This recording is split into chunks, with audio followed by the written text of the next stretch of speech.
Hello, I'm Leslie Wilcox. Welcome to a series of educational clips on service automation. Today I'm going to talk about the emerging challenges of cognitive automation, a very necessary subject because too often these technologies are presented as seamless, all-pervasive very soon, and essentially benign and easy to live with. In fact, we're going to spell out a number of challenges that are emerging from the research we've done so far in trying to implement these, deploy them in corporate environments.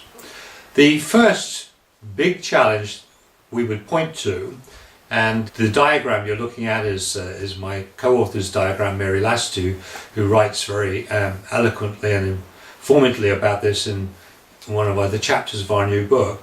The first big challenge emerging is the data challenge. And I want to look at four kinds of data challenges here.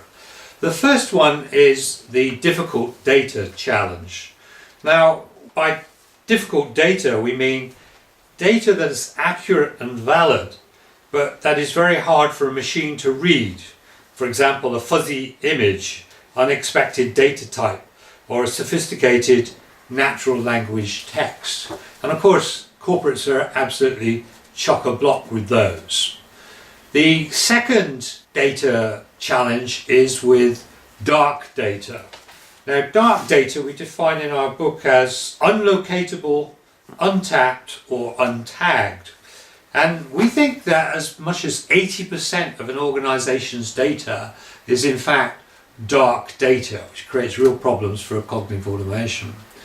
The third area is the dearth of training data. Cognitive automation needs a huge amount of training data to instruct the tool in order to establish what we would call a ground truth, data-wise. And in all our case studies, which we'll talk about in later clips, you will see that it takes months to actually find the training data, but also train the computer to get to a level which is replicable, similar to what a human would perform in terms of correct activity in a particular process. The fourth area is dirty data. Dirty data is data that is missing, duplicate, incorrect, inconsistent, or outdated. Yes, you know I'm talking about your corporation. There is a hell of a lot of dirty data in your organization.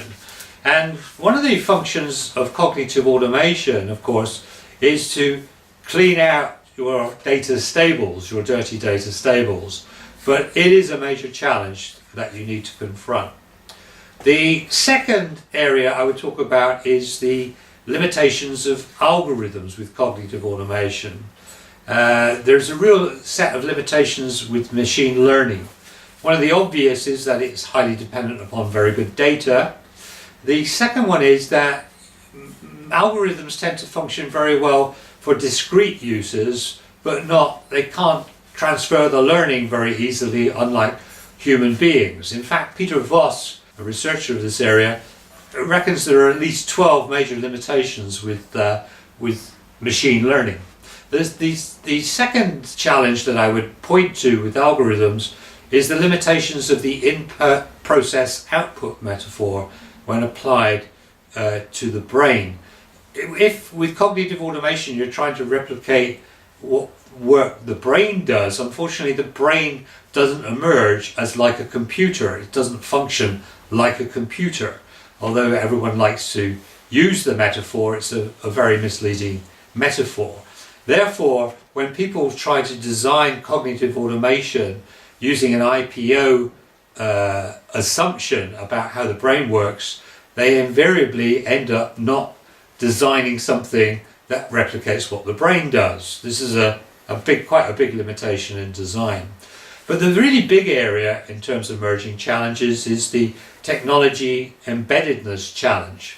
And if you look at the slide that I've produced here, you'll see that a number of the challenges are about environmental systems, social systems, political systems, legal regulatory systems, which at the moment haven't kicked in as real problems because the actual truth of cognitive automation hasn't taken off yet. But as it takes off, these will all be playing catch up in trying to regulate and control how cognitive automation is utilized, which may well slow down the speed with which cognitive automation is deployed. I'd like to focus on just two areas here on this particular slide. One is economic systems. Clearly, one of the parts of the long road to diffusion of an innovation like service automation is, does it make economic sense? And it will get utilized as people find it results in economic effectiveness. And that very often is quite a slow process to work out the cost-benefit analyses. The fundamental reason why cognitive automation will lag in organizations is because organizational systems themselves do not easily allow cognitive automation on the premises. I would give only one reason for that, which is organizations are heavily siloed. When you look at organizations, they are siloed in many respects. The first one that impacts on cognitive automation is data. Data is hugely siloed. The second one is that their organization structures are siloed, so you can't apply cognitive automation across the structure very easily. Thirdly, processes are heavily siloed, so you can't apply cognitive automation easily to end-to-end processes. Next, people are heavily siloed. They have distinctive skill sets, and getting them to transfer their skills or develop new skills can be quite a big problem.